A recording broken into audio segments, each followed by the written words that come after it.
Em uma madrugada fria do mês de julho, um jovem rapaz, morador da rua sem saída do pé da Serra do Japi, avista um enorme balão que está caindo dentro da Chácara do Sol. Empolgado com o artefato, ele resolve chamar um amigo e pular dentro da tal propriedade para fazer o resgate do balão. Porém, quando adentram no lugar, coisas sinistras acontecem e após um tremor inesperado, ele se vê de frente com o temido capa preta envolto em um rodamoinho de vento. Apavorado, ele foge e resolve procurar a palavra de Deus, mas não imagina que logo em breve daria de frente com um ser diabólico novamente. Essa história, que é baseada em uma narração real, você acompanha agora no canal Contos do Boniface. Não se esqueça de se inscrever no canal.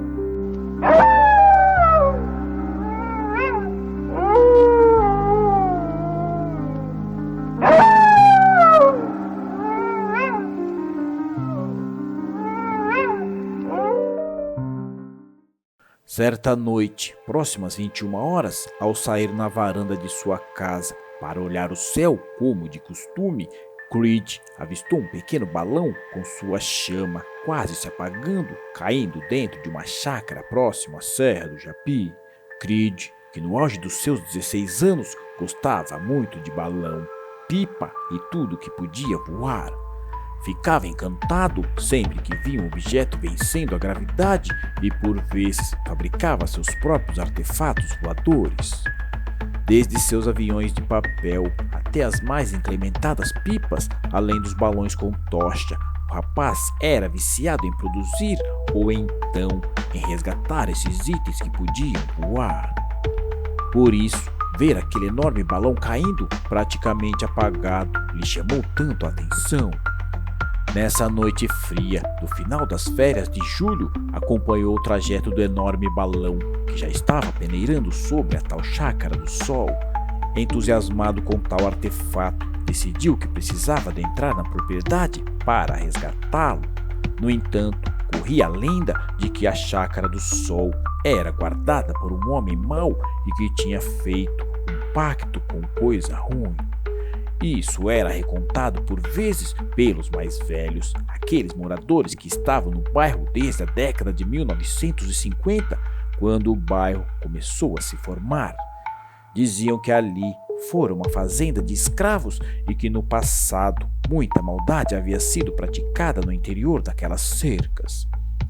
Até que um dia o fazendeiro, prestes a falir, fez um pacto com o capiroto. Entregou sua alma ao diabo e assim recuperou suas riquezas e pôde então continuar fazendo suas maldades com os escravos. Entretanto, como contavam os mais antigos, diziam que quando faleceu, sua alma e seus bens foram confiscados pelo melindroso e que desde então o próprio Zebu guardava a Chácara do Sol.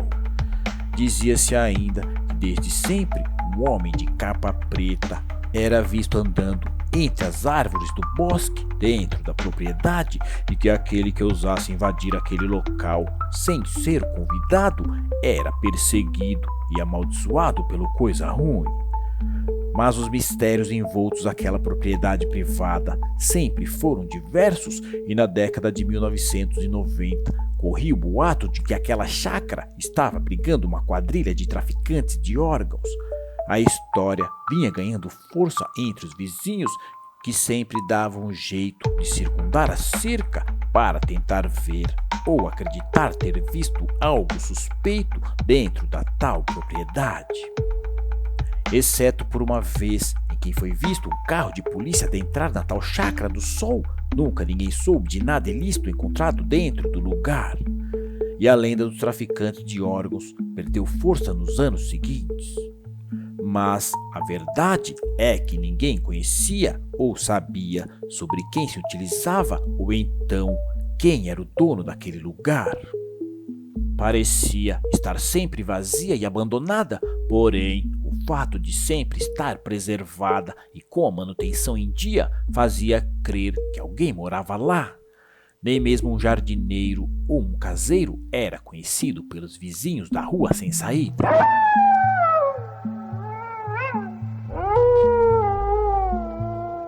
Além do mais, a entrada da enorme propriedade se dava para o outro lado do bairro, de forma que a ruazinha sem saída era praticamente os fundos da antiga fazenda, o que tornava mais difícil ver alguém desfrutando daquela magnífica área. Apesar de existir um pequeno portão que dava para a rua de cima, próximo à montanha, nunca ninguém havia presenciado alguém passar por ali.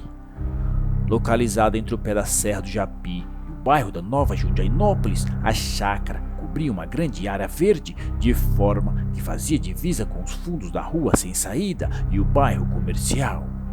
Lá dentro havia um enorme bosque, um córrego com águas limpas, vindas da serra e muitas árvores nativas da Mata Atlântica. A casa principal ficava no centro e era rodeada de florestas com árvores centenárias. Da rua sem saída só se podia ver um pequeno pedaço do enorme telhado do segundo andar da casa principal. Era uma residência no estilo colonial, com telhas laranjas e muito bem conservada. Mas pouco eram os que tinham a coragem e a audácia de invadir aquela propriedade, justamente pelas lendas que a cercavam. Seja pelo Capa Preta ou pela lenda dos traficantes de órgão, a verdade é que ninguém daquela ruazinha sem saída ousava entrar lá. Mas Creed estava crente que toda aquela história de Capa Preta não passava de um mito e lendas para afastar os moleques mais velhos, aqueles da década de 80 que por vezes invadiram a propriedade para afanar mangas ou goiaba. E deduziu que se fosse lá sozinho, sem dar alarde a ninguém, com certeza conseguiria pegar o balão e sair sem ao menos ser notado. Sua maior preocupação enquanto calçava o tênis e vestia roupas escuras era com os possíveis cães que poder-lhe-iam causar algum problema.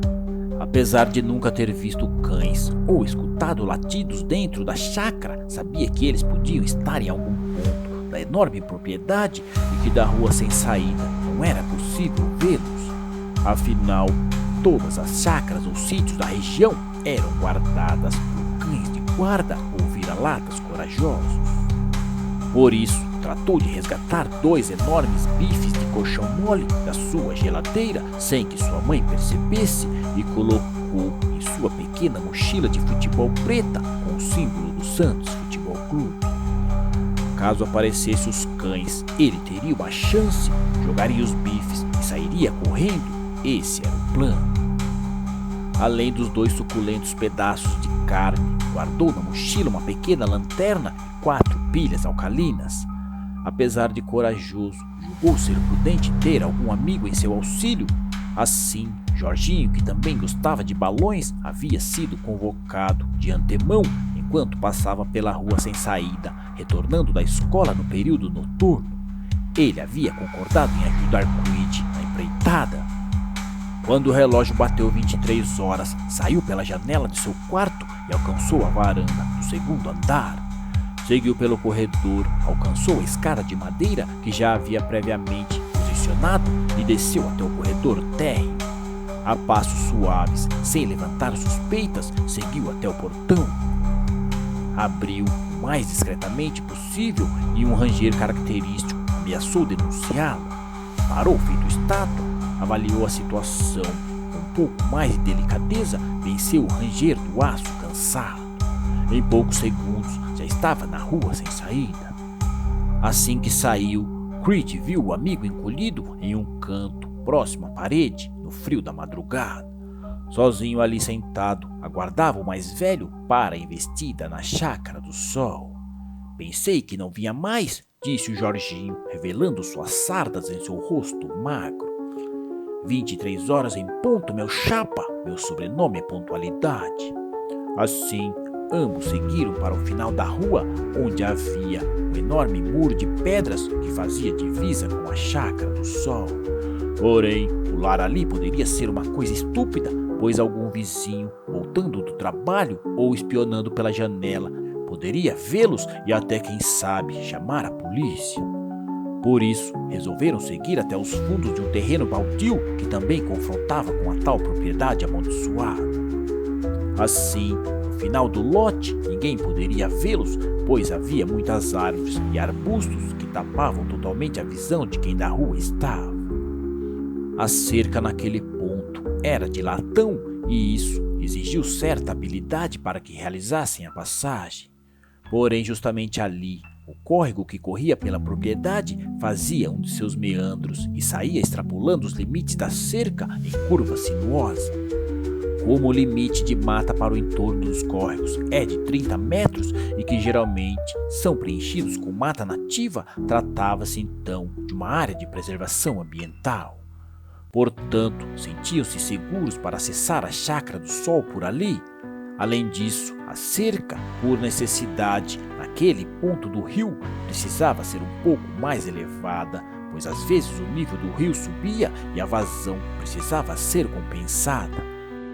Assim, havia uma grade de ferro que descia até a água e pelo vão dessas grades podia-se olhar o interior do sítio e foi por ali que planejaram o caminho a seguir. Então, Creed posicionou um tronco de árvore seco e escorou na cerca de latão. Com um impulso, bateu o pé direito no mourão e depois deu um salto para dentro da área particular. Em seguida, Jorginho fez o mesmo movimento, porém com menos habilidade que o amigo.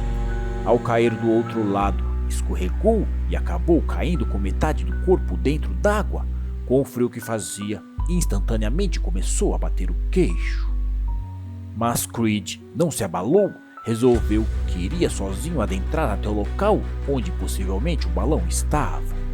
Enquanto isso, pediu ao amigo que ficasse por ali e vigiasse.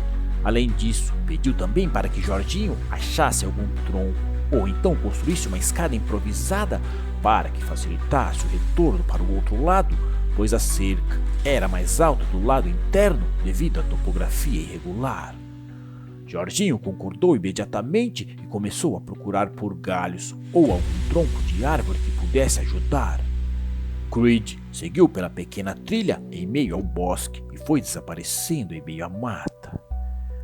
Enquanto caminhava, notou uma pequena ponte em arco de pedra que parecia sair de um conto de algum livro. Depois, alcançou 2 bancos de madeira e um pomar onde havia diversas árvores frutíferas. Então, em meio ao silêncio da noite, ouviu um relinchar de cavalo tão alto que tomou um susto. Apagou a lanterna e aquietou-se um pouco. Depois de 2 minutos, no mais absoluto escuro e silêncio, notou que tudo estava calmo e tranquilo novamente. Olhando para o estábulo, de onde o barulho havia saído, apontou sua lanterna para o enorme telhado próximo à mata. Notou então, enroscado em um galho próximo às telhas coloniais que cobriam o galpão dos cavalos, estava lá o balão que mais cedo havia caído. Calculou que tudo que precisava era subir no telhado e com uma vara de bambu alcançaria o artefato, que devia ter quase o seu tamanho de comprimento. Depois, dobraria meticulosamente como seu tio Tico havia lhe ensinado para não rasgar as folhas de seda. Poderiam estar um tanto úmidas pelo sereno da madrugada. No outro dia, bastaria esticá-lo ao sol para que secasse e assim, após produzir uma tocha de parafina, poderia soltá-lo novamente em direção aos céus. Nos anos 90, soltar balões não era considerado um crime, assim como é nos dias de hoje. Por isso, não solte balões, pois eles podem causar acidentes.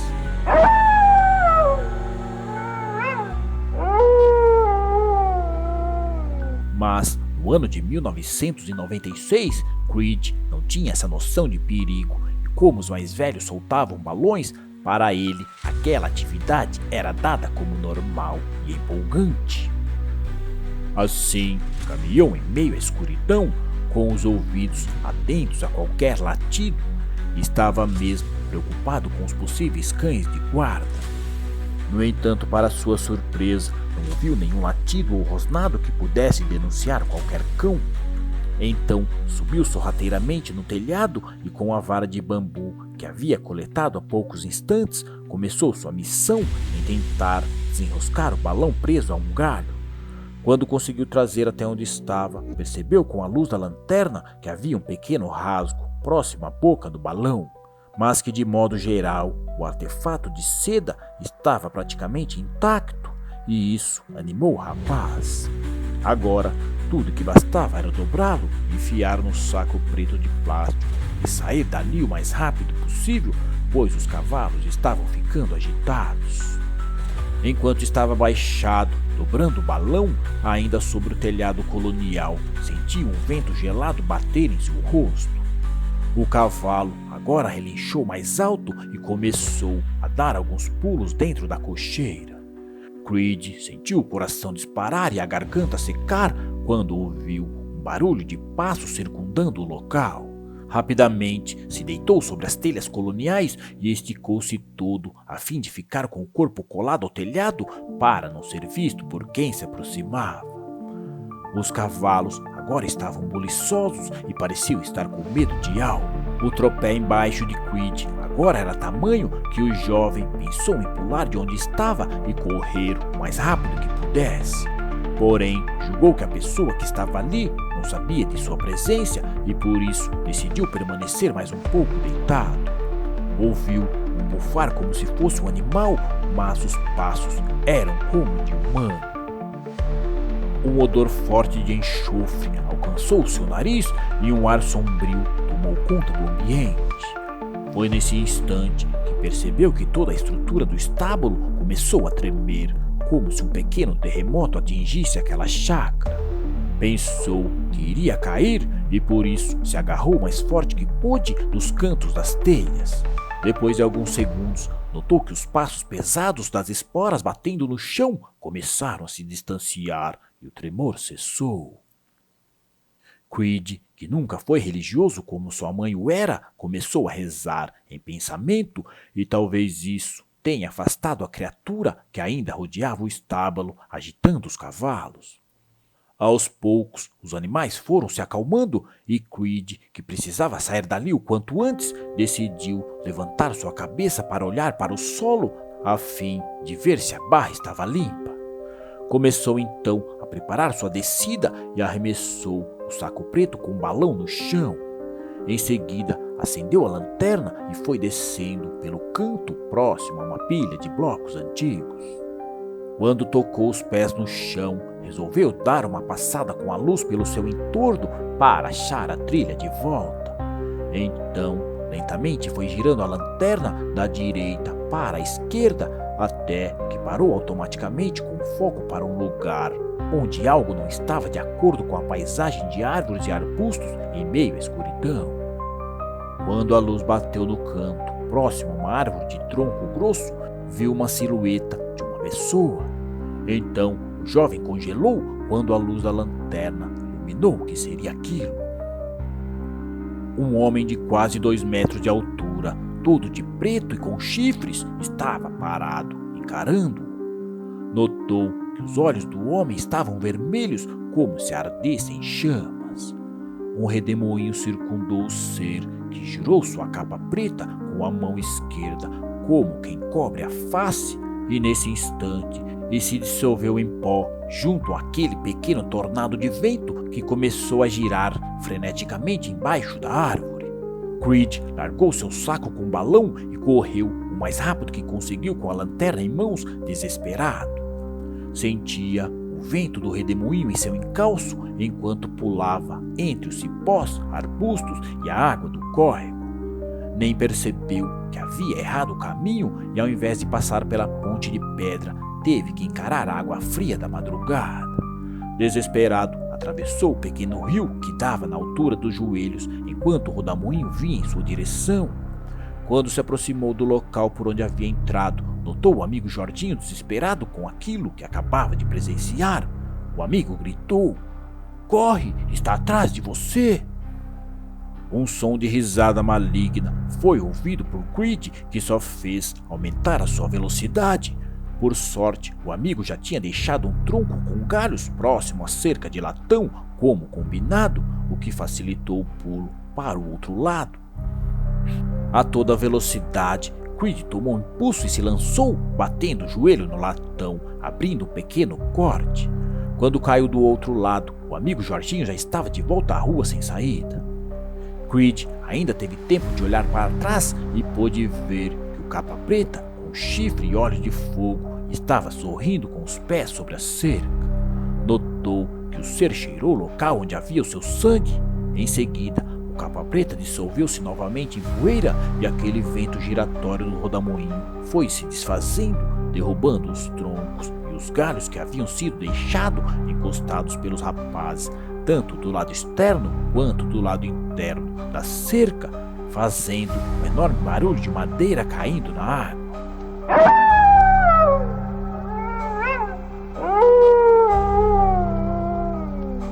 Na rua sem saída, os dois estavam eufóricos e assustados. Você viu aquilo? Você viu aquilo? O rodamuinho do demônio? Claro que eu vi! Vai para sua casa e tranca tudo, amanhã a gente conversa. E assim, ambos os jovens foram para suas casas e trancafiaram-se debaixo das cobertas. Creed, assim que pulou a janela novamente, arrastou o armário para escorá-lo a fim de aumentar a segurança. Depois, caiu de joelhos rezando a Deus, olhou no relógio da parede, passava-se da meia-noite. No outro dia, o rapaz demorou a acordar. Assim que pulou da cama, foi até a casa do primo Nono, que era encostado à sua. Nono gostava e pesquisava sobre coisas místicas e sobrenaturais, e por isso Creed julgou que ele poderia lhe ajudar de alguma maneira. Então, contou-lhe tudo o que havia visto na noite anterior. O primo Nono ouvia atentamente sem dizer nenhuma palavra. Como era de fato estudioso dos temas místicos e cabalísticos, Nono estava atento aos detalhes. Quando Creed acabou, Nono sorriu, pegou um livrinho e, após folhear algumas páginas, apontou ao primo, que ficou com os olhos esbugalhados.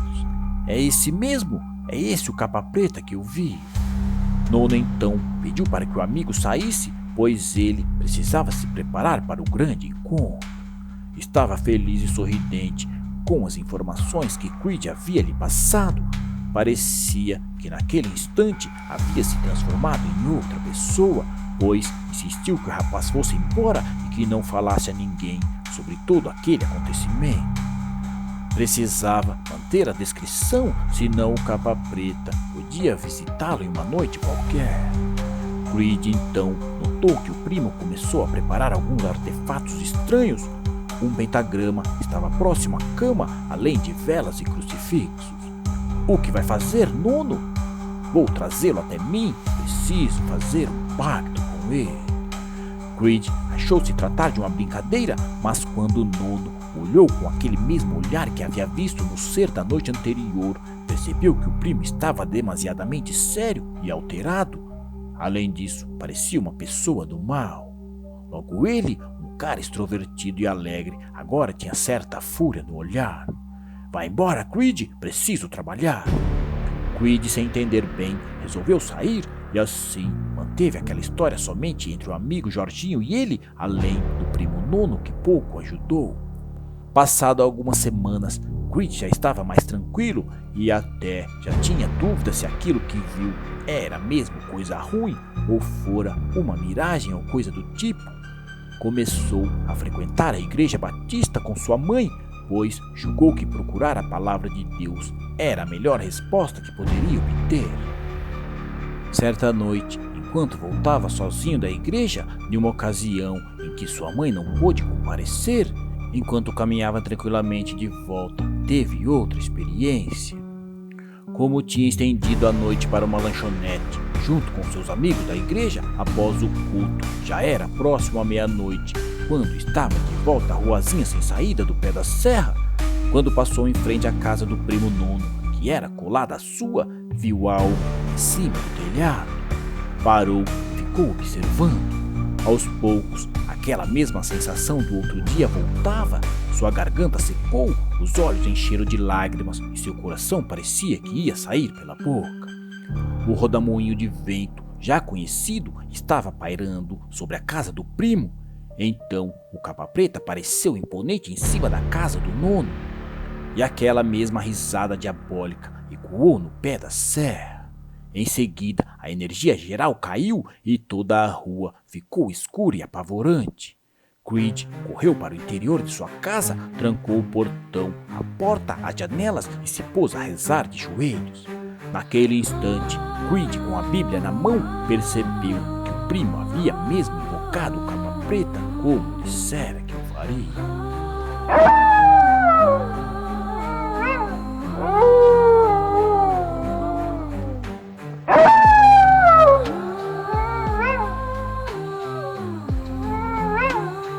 Em breve voltaremos com a parte 2. Se gostou, deixe um curtir, se inscreva e compartilhe essa história. Esse foi mais um conto do canal Contos do Bonifei.